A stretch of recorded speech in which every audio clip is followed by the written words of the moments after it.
اعوذ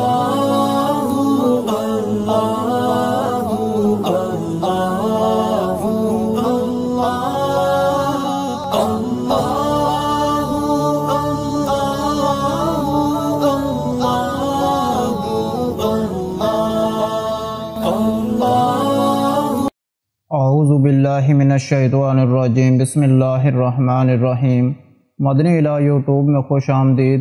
السلام علیکم ناظرین، آج ایک اور عمل کے ساتھ آپ کی خدمت میں حاضر ہوں۔ ناظرین، آج کا یہ وظیفہ، یہ دعا ہے جو اللہ پاک نے حضرت موسیٰ علیہ السلام کو سکھائی۔ اولاد ہونے کے لیے یہ 100% مجرب ہے، اور جو بھی بے اولاد مرد یا عورت یہ وظیفہ کرتا ہے وہ اللہ کے کرم سے اولاد والا بن جاتا ہے۔ اور ایک سب سے خاص بات ہے کہ 7 آسمانوں اور 7 زمینوں سے بھی زیادہ وزنی عمل اللہ پاک نے اسے قرار دیا ہے۔ اس عمل میں آپ نے ایک تسبیح جو ہے وہ کرنی ہے۔ وہ 2 کلمات ہیں جو ہم آپ کو بتائیں گے۔ ایک قرآن پاک کی صورت ہے جس کا قرآن پاک میں ذکر کیا اللہ تبارک و تعالی نے، اور ایک ہے وہ کلمات، کیونکہ نہ صرف اللہ قرآن پاک میں ہیں بلکہ ہر نبی نے وہ تعلیم فرمائے ہیں اپنی امت کو۔ بے اولاد افراد کے لیے خاص عمل ہے۔ ناظرین، قرآن مجید کا آغاز بھی دعا سے ہوتا ہے، اور اس میں بہت سی دعائیں ہیں جو انسان کو انداز بدل کر رب کائنات کے آگے نہایت ہی عاجزی کے ساتھ اپنی حاجتیں بیان کرنے اور اسی کے سامنے اپنی اصدائیں پیش کرنے کا طریقہ بتاتی ہیں۔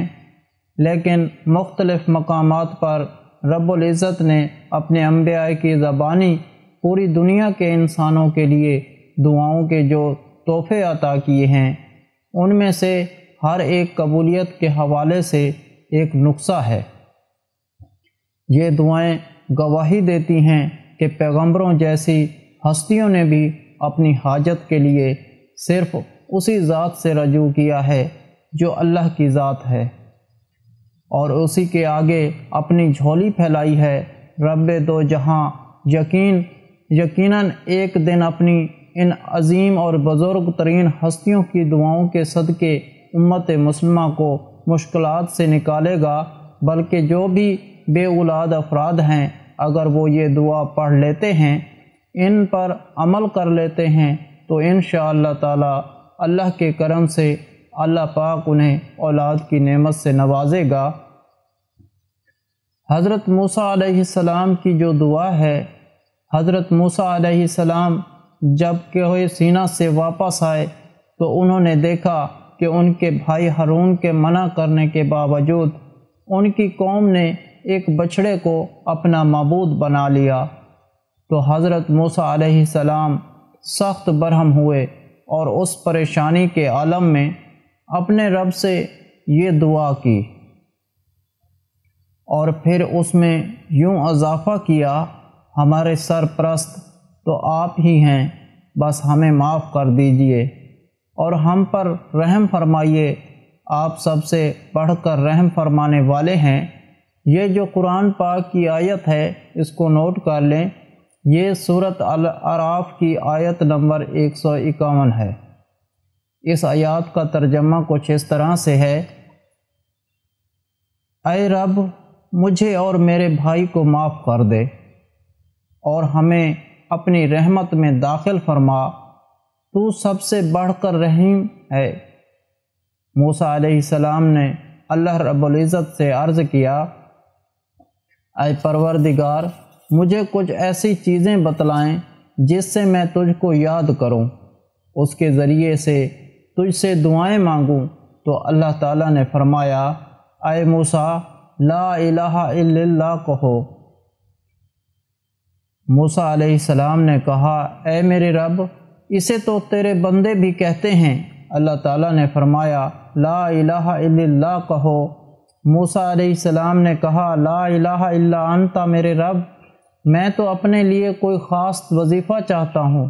تو اللہ تعالیٰ نے فرمایا، اے موسیٰ، اگر 7 آسمان اور ان کی مخلوق اور 7 زمین کو ترازو کے ایک پلڑے میں رکھ دیا جائے اور لا الہ الا اللہ دوسرے پلڑے میں رکھ دیا جائے تو لا الہ الا اللہ ان سب پر بھاری ہو جائے گا۔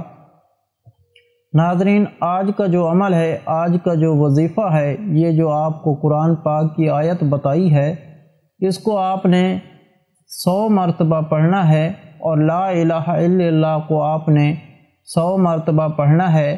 آپ نے پڑھنا کس وقت ہے؟ آپ کسی بھی وقت، کسی بھی نماز کے بعد اسی وقت وہیں پر بیٹھ جائیں۔ نماز ادا کرنے کے بعد آپ ایک تسبیح اس قرآن پاک کی آیت کی کریں جو کہ سورۃ الاعراف کی 151 نمبر آیت ہے، اور اس ایک تسبیح لا الہ الا اللہ کی کریں، اور اس کے بعد آپ نے اللہ تعالیٰ سے دعا مانگنی ہے۔ دعا میں آپ نے درود شریف لازمی پڑھنا ہے اور اللہ تعالیٰ کی حمد و ثنا کرنی ہے۔ آپ سورۃ فاتحہ پڑھیں، اس کے بعد کوئی استغفار کی دعا پڑھیں یا 10 مرتبہ استغفر اللہ کہیں، اور اس کے بعد آپ اللہ تعالیٰ سے اپنی دعا مانگیں۔ دعا میں آپ نے اللہ تعالیٰ سے التجا کرنی ہے کہ اللہ پاک آپ کو اولاد کی نعمت سے نواز دے، اپنے سارے غم، اپنی ساری ٹینشن، اپنی ہر حاجت، چاہے بیماری ہے، چاہے کوئی جادو لگتا ہے آپ کو، یا پھر آپ کے کسی بھی قسم کے مسائل ہیں جو آپ کو لگتا ہے اولاد اس وجہ سے نہیں ہو رہی، تو آپ اللہ تعالیٰ کے سامنے وہ عرض کریں، اللہ تعالیٰ کے سامنے التجا کریں اور رو رو کر، گڑ گڑا کر دعا مانگیں۔ اگر رونا نہ آ رہا ہو تو کم از کم رونے جیسا منہ ہی بنا لیں، لیکن اللہ تعالیٰ کے سامنے انتہائی عاجزی کے ساتھ دعا کریں۔ آمین کرنے کے بعد آپ انشاءاللہ تعالیٰ نہ صرف ہلکا محسوس کریں گے بلکہ آپ کو اس کے اور بہت سے فائدے زندگی میں نظر آئیں گے۔ آپ نے یہ عمل تب تک جاری رکھنا ہے جب تک کوئی خوشخبری مل نہیں جاتی۔ یہ وظیفہ بہت ہی فائدہ مند ہے، اور جس نے بھی کیا ہے اللہ تعالیٰ نے اولاد کی نعمت سے نواز دیا ہے۔ اس کے علاوہ ہر جمعرات کو اجتماعی دعا کا انتظام ہوتا ہے۔ آپ بھی اس دعا میں شامل ہونا چاہتے ہیں تو کمنٹ میں اپنا نام لکھ دیں اور آپ کو دعا میں شامل کیا جائے گا۔ اگر آپ لوگوں کو آج کا عمل پسند آیا ہو تو پلیز میرا چینل مدنی علاج کو سبسکرائب کریں اور ویڈیو کو لائک کریں، اور اپنے دوستوں، رشتہ داروں کے ساتھ شیئر کریں۔ اجازت چاہتا ہوں، اگلی ویڈیو تک اللہ حافظ۔